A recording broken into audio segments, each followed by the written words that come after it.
Assalamualaikum. நம்ம இன்னைக்கு பார்க்க போகிறது எக்ஸாம்பிள் 4.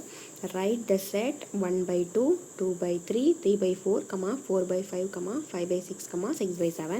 என்ன ஃபார்மில் எழுத சொல்லியிருக்காங்க? Set builder form. என்ன ஃபார்மில் கொடுத்துருக்காங்க? Roster form. ஓகேவா? இது நமக்கு தெரியும், ரோஸ்டர் ஃபார்ம். அதாவது இதுக்கு முன்னாடி நம்ம 3 வீடியோஸ் போட்டிருக்கோம். இந்த சம்மோட முன்னாடி உள்ள வீடியோ அதை பாருங்கள், அப்போ தான் உங்களுக்கு இது புரியும். ஓகே, வாங்க வீடியோக்குள்ளே போகலாம்.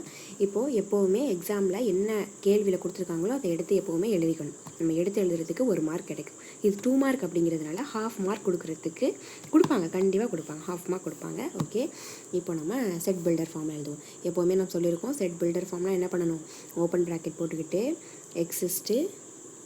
எக்ஸ் போட்டுக்கணும். எக்ஸ் போட்டுட்டு என்ன பண்ணணும்? இதை நம்ம அனலைஸ் பண்ணணும். என்ன கொடுத்துருக்காங்க? இப்போ ஃபார் எக்ஸாம்பிளுக்கு நான் எங்களுக்கு ரஃப்பாக உங்களுக்கு பேஜில் போட்டு காட்டுறேன். இப்போது என்ன வேல்யூ கொடுத்துருக்காங்களோ அதை n = 1ன்னு எடுத்துக்கோங்க. இந்த வேல்யூவை என்னன்னு எடுத்துக்கணும். ஓகேவா?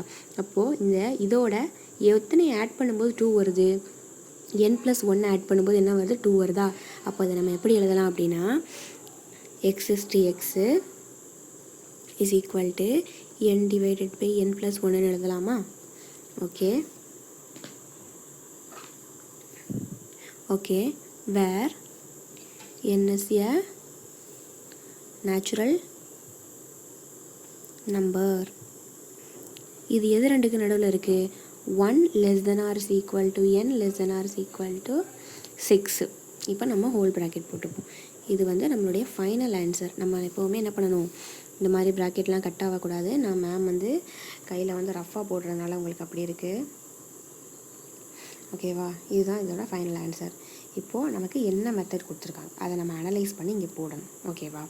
Okay, x = n/n+1 where n is the natural number.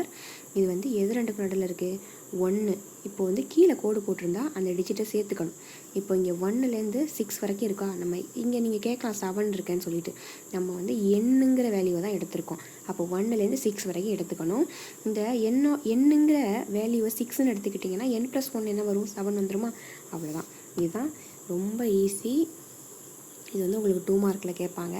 இந்த மாதிரி கொஞ்சம் டஃப்பாக இருக்கிறது தான் 2 மார்க்லையும் கேட்பாங்க. ரொம்ப ஈஸியாக இருக்கிறதெல்லாம் கேட்க மாட்டாங்க. மேம் ரொம்ப தெளிவாக சொல்லித்தரேன். நல்லபடியாக புரிஞ்சுக்கோங்க, நல்லா படிங்க. All the best. அஸ்ஸலாமு அலைக்கும். மீண்டும் இன்னொரு வீடியோவில் சந்திப்போம். பாய்.